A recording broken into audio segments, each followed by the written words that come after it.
in conversation. And today my guest is Lamar Giles, and I am so happy to meet Lamar and have a chat with him about his books. How you doing, Lamar?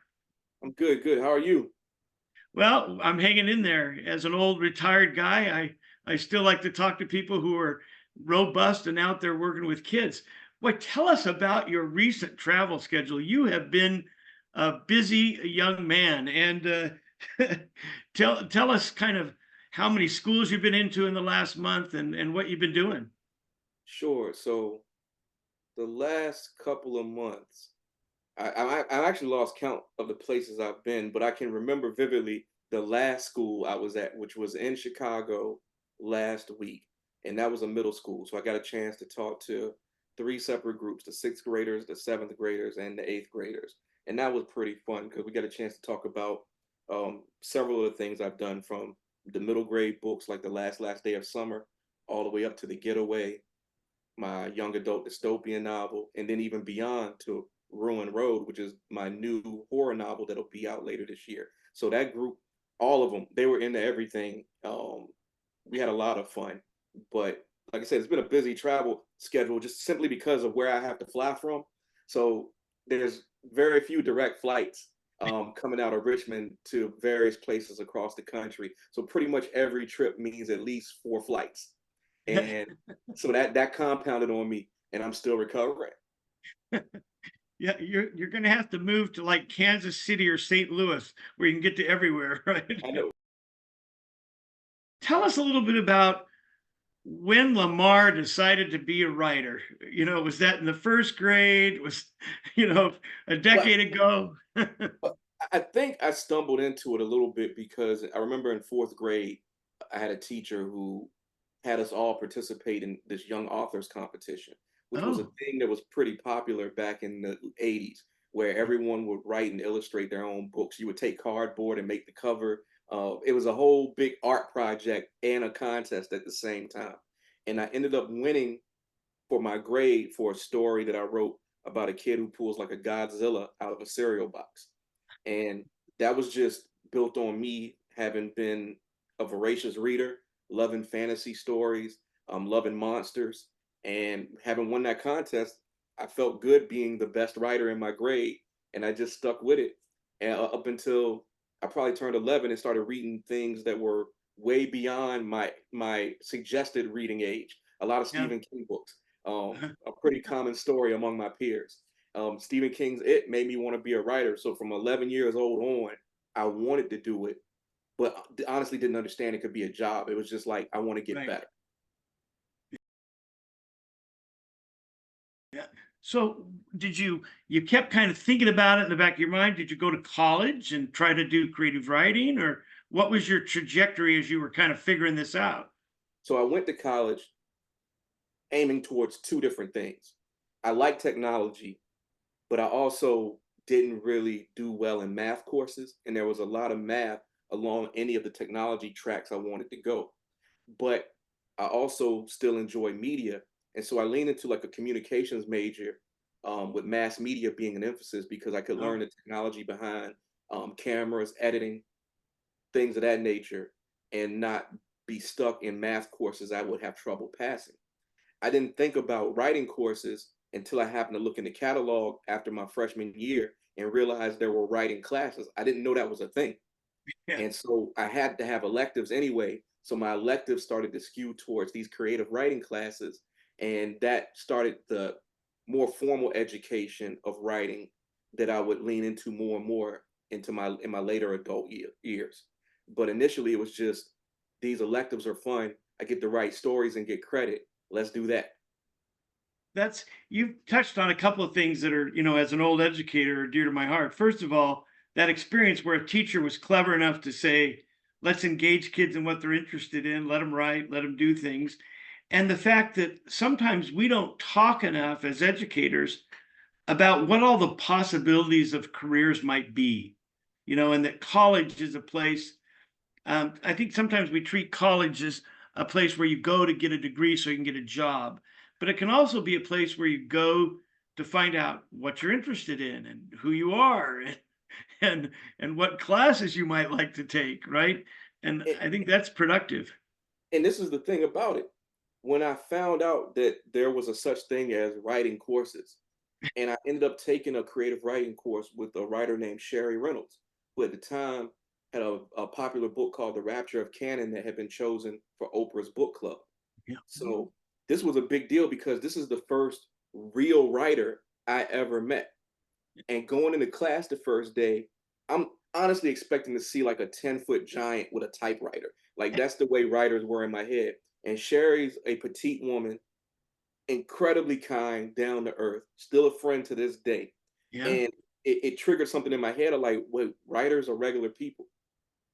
I'm a regular person. So that's even uh, more of a clue that this is something that I can do. Well, that's a great story. I'm glad you're still friends with her because I hear that from a lot of people, that they're still friends with that first mentor or the first one that said, um, "Well, you're a pretty good writer, but let's cut all this out or let's try this," right? Yeah. And that gentle pushing in this way or that way is really interesting. So, you mentioned Stephen King, and I you're saying that, and I can see kind of remnants of some of the kind of your books, even so pure and simple and spin, and there's always this edge of something that's not quite normal going on in your books, and certainly in the Getaway where you get dystopian. So was that kind of a model? Did you start reading all of those? Did you drift in that direction? I did. I mean, initially, particularly in my teens, almost everything I wrote would have been like me trying to clone King. Mhm. And the reason being, I'm careful how I say this because I don't want to diminish his impact and what he meant to me. I loved his books, but they were also books that I could always get to because in my hometown, there's always a Stephen King book in the grocery store. Accessibility was a huge thing. And I say that to say, had there been access to other books and other significant authors that I gravitated towards eventually, like say I could easily get a Walter Dean Myers book, or Yeah. I discovered Yeah. Stephen Barnes earlier.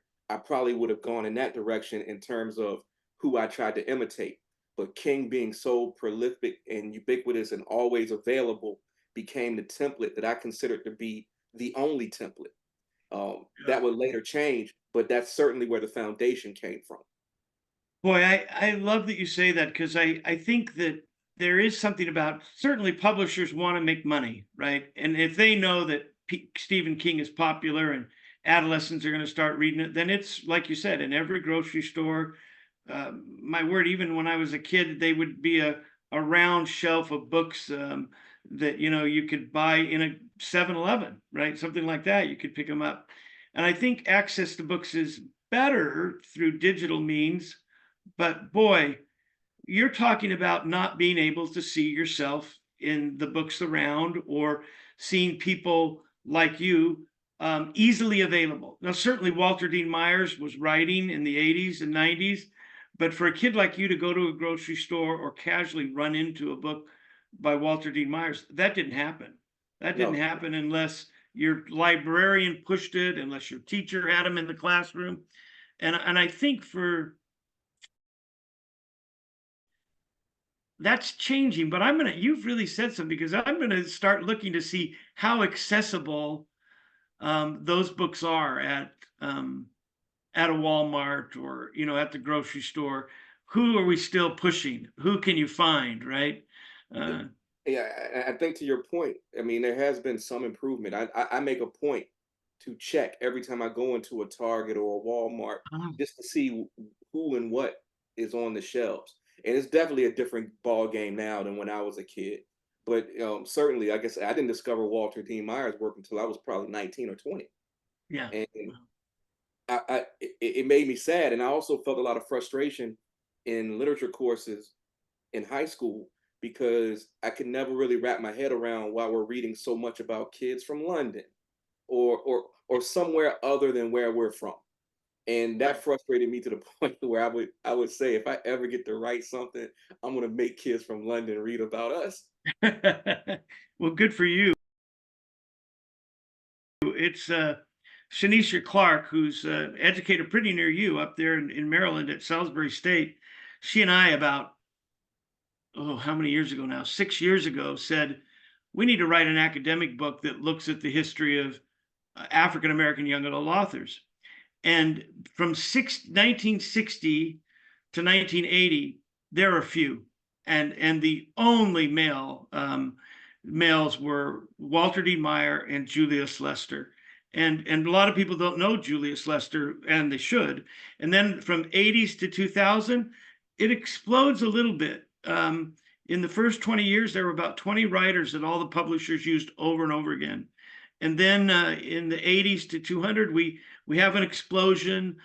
Christopher Paul Curtis, Jacqueline Woodson, Sharon Draper, Sharon Flake, and there's a few more doing that. But then in 2000, we found it pretty easy to find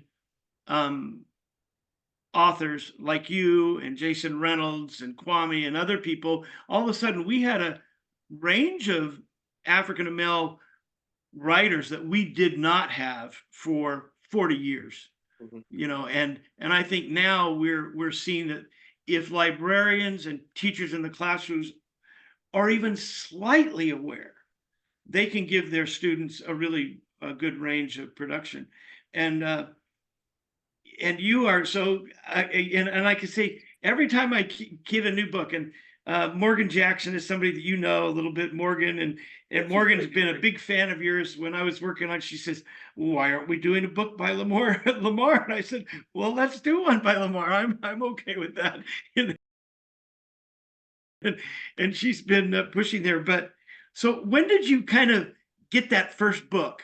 What were you doing between college and your first book?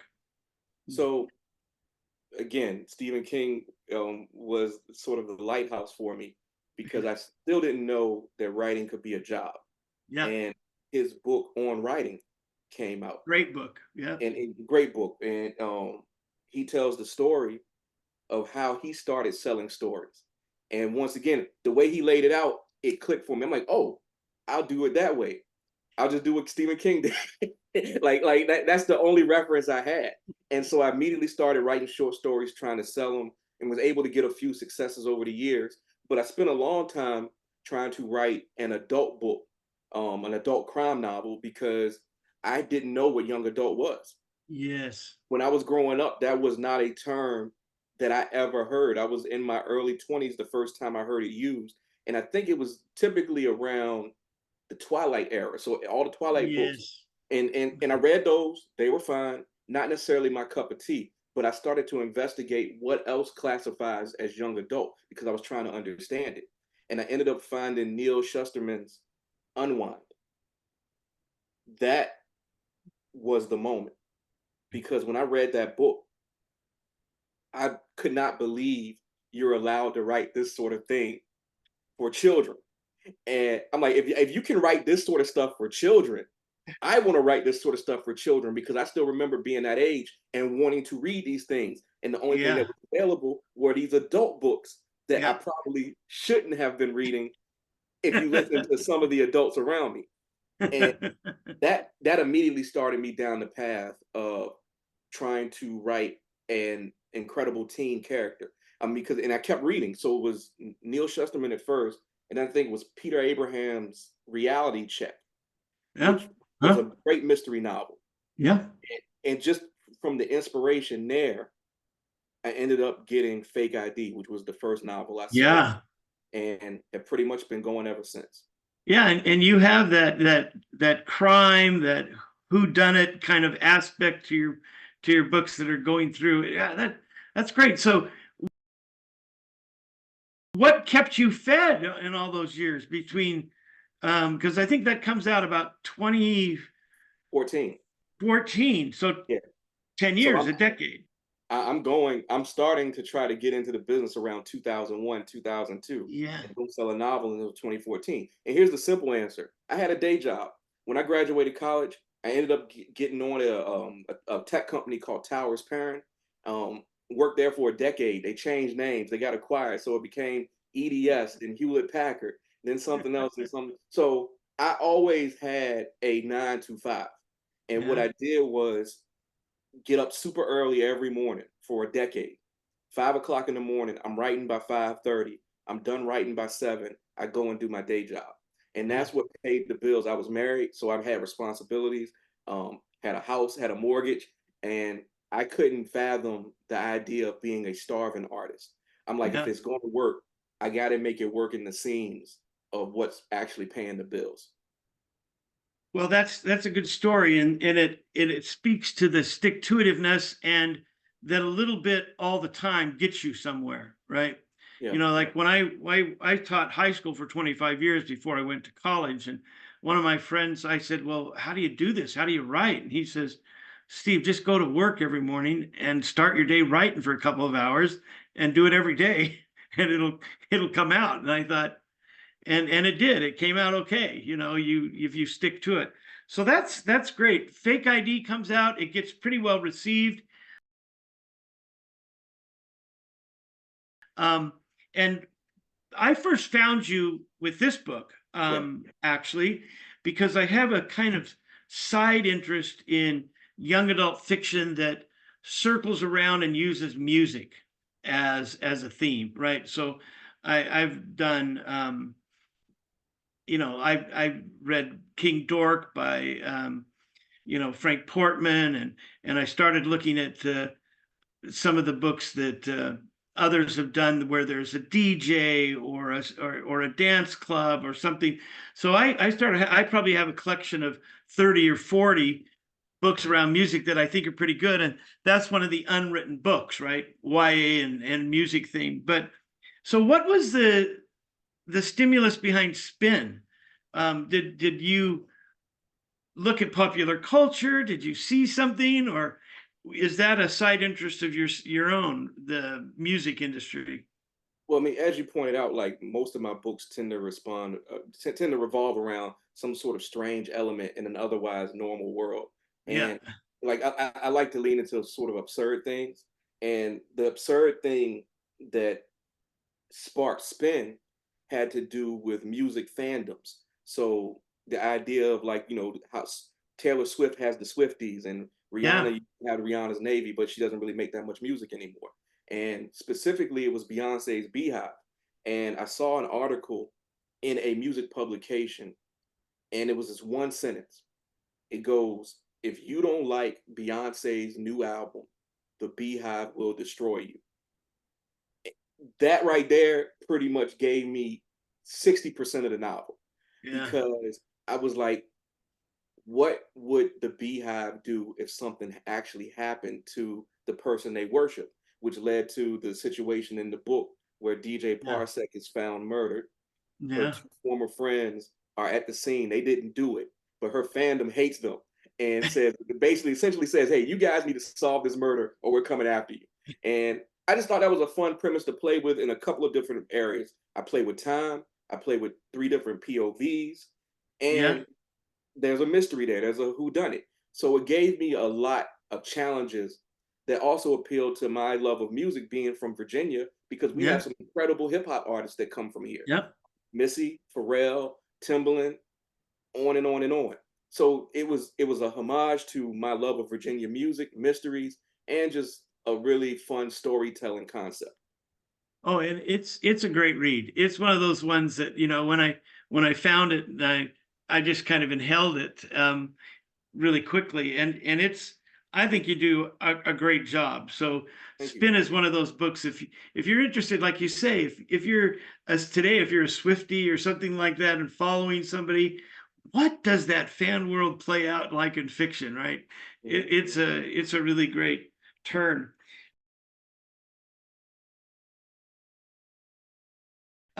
So another book that I wish I had the copy, but it just never stays. If I get a copy, my student gets it, or I give it to a young adult lit class and it goes away. Is I was really interested in the premise of Not So Pure and Simple, because that's a really interesting book. Do you want to summarize it for people without giving things away? I'm sure you've talked it and book talked it and done the Sure, sure. 30-second elevator speech on Not So Pure and Simple.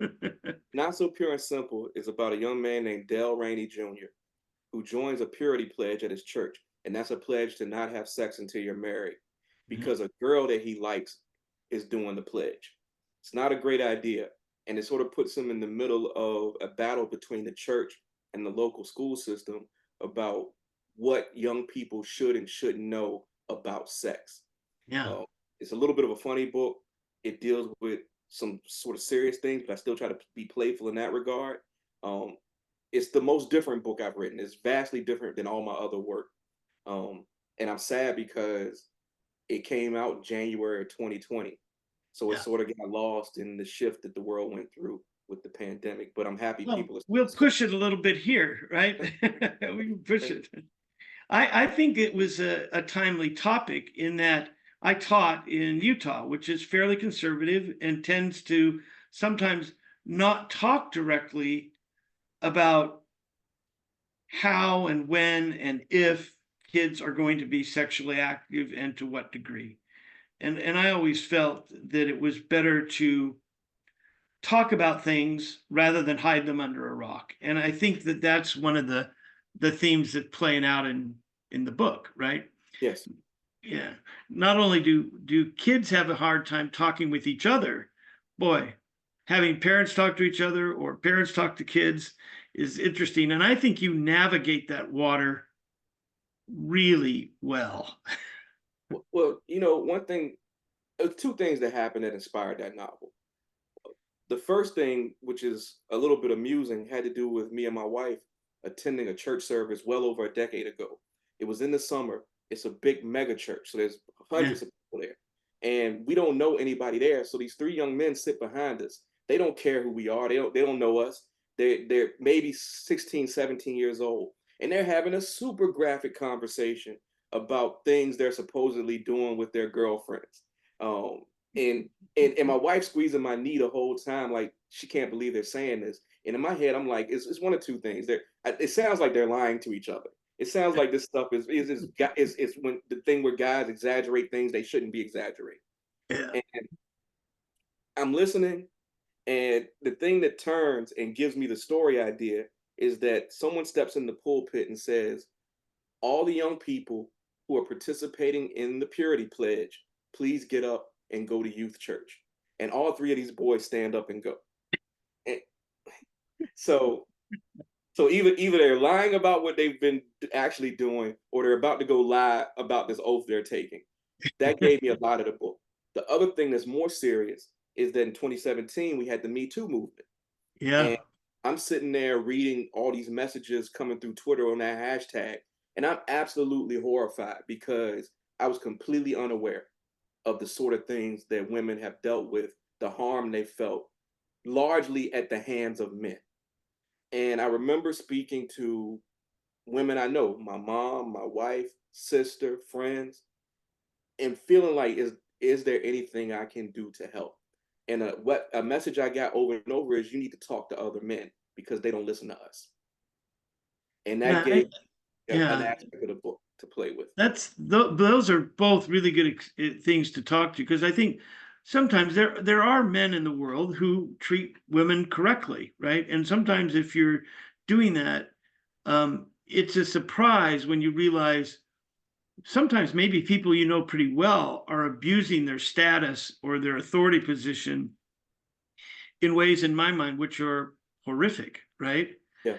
But sometimes, as a classroom teacher, I knew what went on in my classroom or maybe in my department, but I was largely unaware of what happened above that, Yeah. right? And I was trying to keep the day job. And certainly I wasn't unaware of what was going on in high powered industry or high powered jobs, except for what we know. And I remember one woman said, kind of, I asked similar question as you, what should I do or what can I do? And they said, um, if a woman tells you that she's having a difficult time somewhere, believe her, Hmm. and I thought, okay, I Hmm. can do that. I can say, how can I support? And I'm sorry that's happening. Is there anything I can do?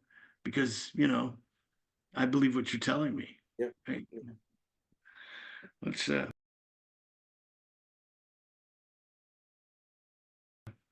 so let's get to one that is pretty recent. How long has The Getaway been out now? The Getaway came out in September of 22. 22. So 2 years. And I was my wife and I were in Rwanda for about a year, so just about when that came out. So I was catching up when I got back 9 months ago. Um, and I have a list of authors that I catch up with. I have, so I look, I say, okay, has Lamar done anything since it's been gone? And I found The Getaway, and I was thrilled by a couple of things. A dystopian kind of near future, that imagines a theme park that's more than a theme park. It's also um, a protected refuge for people who may not want to completely be part of the world, right? Not only do you go there to imagine your time away, you go there to imagine that maybe there's a different reality. So what was the stimulus for that book? Let's give me some rundown of where The Getaway comes. And I if I'm not mistaken from things I've seen, there's the possibility that it's in production for a film. Is that correct? Or a Oh, limited series? it has been optioned for a TV series by Don Cheadle. For those who don't know, Yeah. Cheadle's an impressive resume. The thing he's probably super well known for is playing War Machine in the Marvel Cinematic Universe. Yeah. And so his company is working very hard right now to hopefully get a TV show made based on The Getaway. I always say, fingers crossed. I've been down this Hollywood road several times now. It's very hard to get something across the finish line, but we have a lot of good momentum. It's a great team working on it. I hope we get to see it on somebody's screen in the near future. Um, Great. yeah, So where does it come from? And give everybody a better spiel than I did, because sure. I was intrigued from the get-go with the narrative of this book. The Getaway is about a boy named Jay whose family lives and works in a luxury vacation resort called Karloff Country. And if you live and work in Karloff Country, you're doing very well because outside the Karloff Country walls, the world is terrible. Hard to get food, hard to get medicine, hard to get money. If you're inside, you're doing good, right up until the point that society collapses. All the systems we know fail, and the true purpose of Karloff Country is revealed as a luxury doomsday bunker for super rich, super cruel people who caused society's collapse. And they're going to force Jay and his family to be their servants, whether they like it or not. And that story came from, I find most of my books come from the intersection of two things that don't necessarily seem to go together. The first one being time I spent living and working at a very famous vacation resort in Orlando, Florida. I'll leave it at that. You could probably guess. Yeah, there's a couple people might Yes, think of in yeah, Southern California, yeah, in Southern Florida, and yeah. other places. So that experience intersects with a story I heard from a man named Douglas Rushkoff, who wrote a book called Survival of the Richest. Mr. Rushkoff is sometimes considered a futurist, so he gets to lecture on things like future economics, future climate, and he was invited to speak at a venue, and he was offered the most money he'd ever been offered in his career. And he gets to the place, flown there on a private plane, expecting to speak to a crowd. But what he ends up walking into is a room with five of the richest people on the planet. And they don't really want to hear his talk. They have questions. Huh. What's the best cryptocurrency to invest in? What's the best location to avoid climate disaster? And they build up to a question about their doomsday bunkers that they own. They all have them. They say they have this bunker to protect them from any kind of disaster. But the problem is they have guards who are really tough guys, former special forces, former SAS. So, in a situation where money is no longer worth anything, how do you control these guys? Should you lock up their food? Should you put shock collars on them? Real questions from really powerful people. The intersection of those two things got me to get away. Wow. This is another book. Again, the books I know of yours well, I recommend, and people should be talking about all the time. But I the premise of that is the imaginary world of resorts where you go and and pay increasingly kind of ridiculous amounts of money for a day or 3 days to have this life that's kind of, as it says in the book, the whole job of the people working there is to make the patron feel like they're going to do everything they can to make them have a wonderful experience, right? Mhm. But then if the outside world collapses and people can come there and stay there, how protected is that? And who now becomes the victims? Are the rich the victims of their own greed? Are the people who are serving them victims of a society that's now collapsing, but still demanding their service Mhm. in a controlled way? Wow, the conflicts and that goes on in this, and certainly race becomes an issue because if we look at the way in which those large entertainment industries, they're late to, in my opinion, as an old guy, they're late to the party in creating safe places for other minorities Yes. in their imaging, in their marketing, in the products they sell and service. They're pretty late to the game, Oh right? yeah. Yeah. And so it's an interesting place where um, this world is imagined. We're not giving anything away as a fairly exclusive, primarily white domain for the rich, where they can be safe. And if the world collapses, they're not interested in saving or sorting out the problems of the world. They're interested in saving, as you say, the people who created this problem in the first place. So if they survive, they can do it again. Right? Exactly. Exactly. They're waiting for the embers to cool, and then they Yeah. can build and be more powerful on Yeah. over the ashes. I think I'm glad that you guys are trying to get it as a limited series. I think that it would play out very interestingly. I imagine that maybe the most difficult issue would be a setting, to create a place that gives the illusion of a resort and amusement park without having to create an amusement park, right? Well, I think the template for doing that successfully has sort of been created. I mean, if you think about shows like Westworld, Yeah, uh, yeah, well, Westworld specifically is a resort yeah, with a Wild West theme, and it had the adjacent worlds you could go to. I think one was like yeah. feudal Japan. So I think people have done something similar successfully. I hope the team can pull it together. Yeah, and so much of the action takes place around the themes, right? It takes place centrally underneath in tunnels and in the homes, the places where the people that work there live. So what a great uh, it's a really great premise. And I think kids who know these amusement parks, who are aware of these amusement parks, who are aware of the marketing, it starts doing a really interesting commentary on who provides those service, what does it cost, what's in that world, that what sacrifices do you make um, if you're part of that machine, right? Well, Even if you're a small part. I mean, particularly the sacrifices you make if you think it will keep your family safe. Yeah, Um, and that's something I wanted to play with quite a bit in the book. I mean, because it's something I questioned in myself. The idea of like I have a daughter now. So I yeah, was trying to get away right around the time my daughter was born. yeah, And it becomes a question of what would you tolerate to keep this little girl safe? yeah. Well, we all have to answer that question.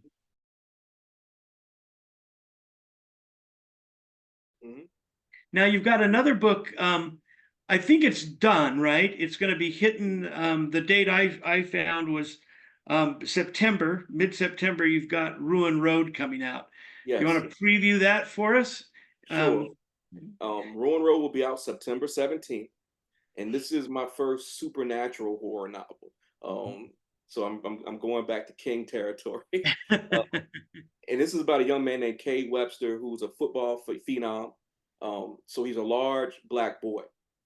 On the field, people love him, but anywhere else he goes, because he's a large black boy, people are automatically afraid of him, even though he's a really good kid.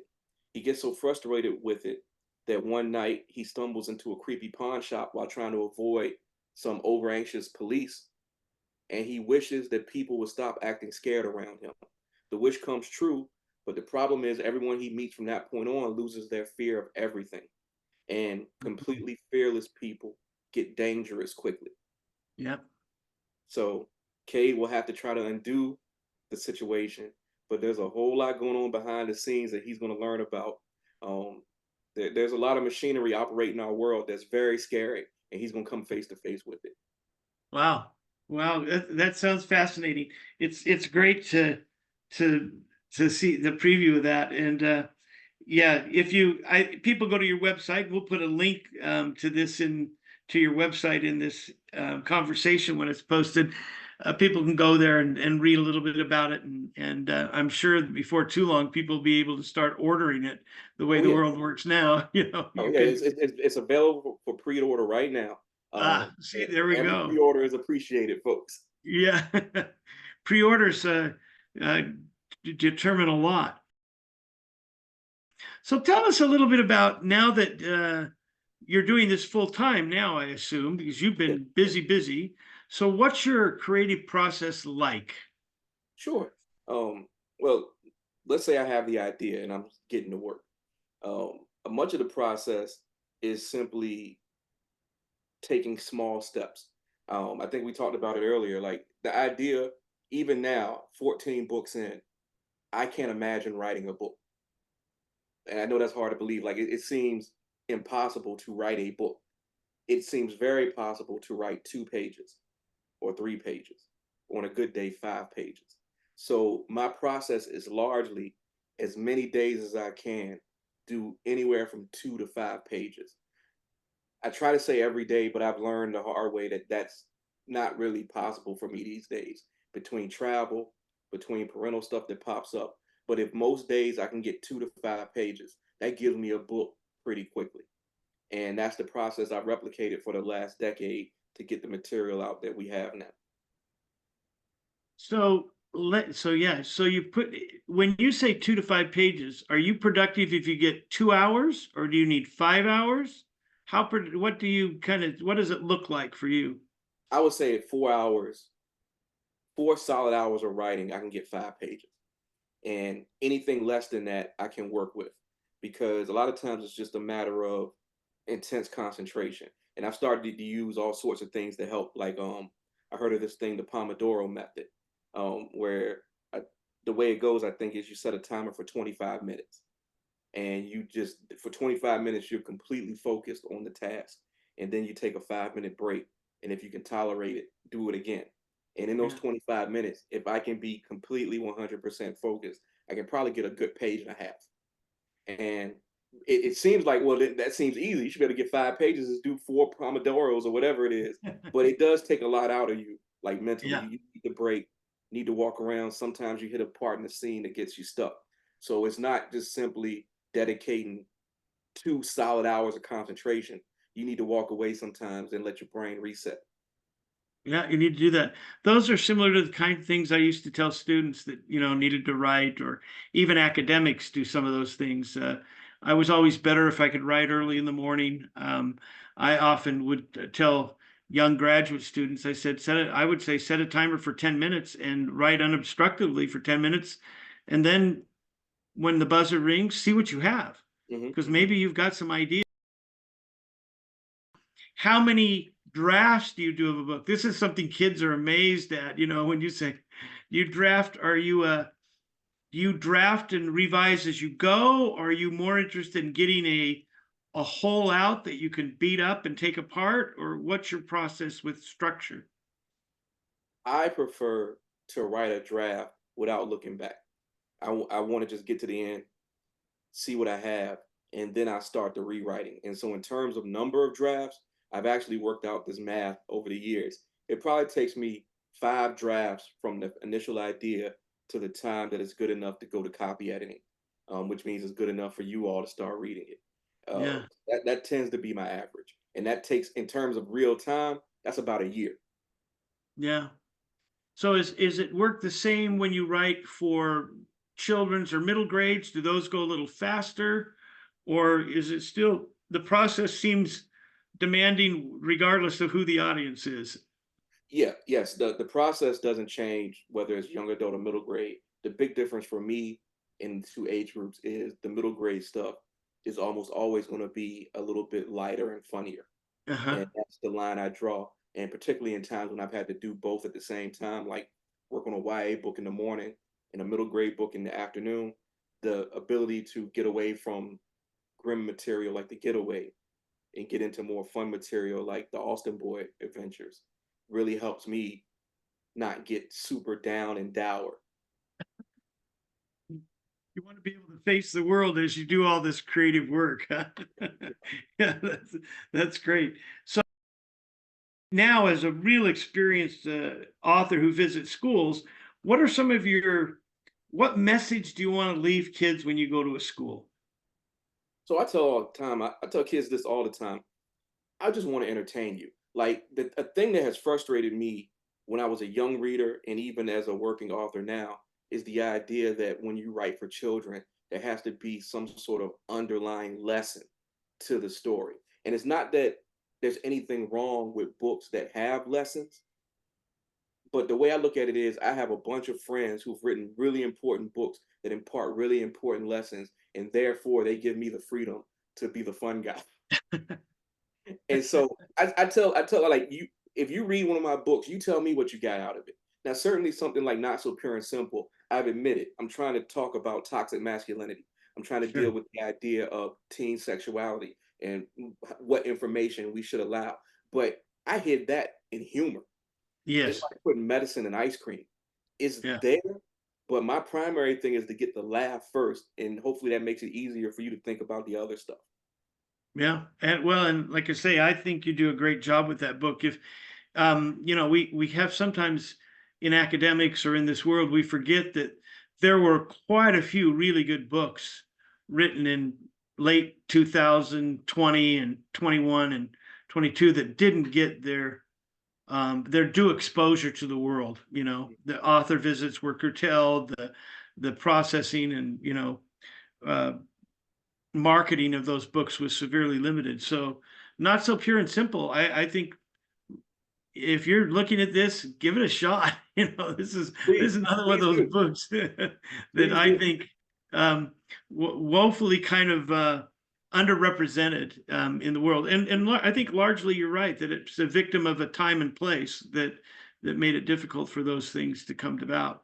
So Ruin Road is out. What's next on the horizon? A couple more middle grade books, or have you got another idea that you can tease us with, or just So say, I have to be a little bit mum about what's coming up next. I'm working on a project that's fairly big and also under a non-disclosure agreement. ah, Um, okay. so I'll say this: it's you'll recognize it when it happens. When I'm able to talk about it, you'll certainly recognize like, oh, Lamar's doing one of those. Okay. Well, I'll that's leave it great. at that. Yeah, Yeah, and that's good. Well, I wish you all the best luck in the world because I've been a fan for, well, I say that, but this is not quite 10 years, right? So, and I think it's been sitting on my shelf and I dab into it and read it and I look at this and other music books and say, yeah, maybe I need to do that project as a retirement project. Maybe do not, but do it, please. I yeah, will read it. yeah, I would love to do that. And um, it's one of those things where I've even talked to a few writers who really have bent in towards music in their books, and several have soundtracks that accompany their books that they wrote the music for. Oh wow. Kevin Emerson and Frank Portman has one for King Dork and others. And I think that would be a really interesting interview to say, how do you see the your creativity as a musician and as a writer? How do those fields kind of merge together? I think that would be an interesting project. Mhm. But if I get to it, I'll probably be hitting you up again, talking to you about the musical influences that spin around spin. Right? We could do Hey, that for good. you know where to find me. Yeah, yeah, it's great. Well, I hope you have a great day. It's been great to have you in conversation for Dr. Bickmore's Why Wednesday. Hey, thank you for having me. This was wonderful. Well, appreciate it.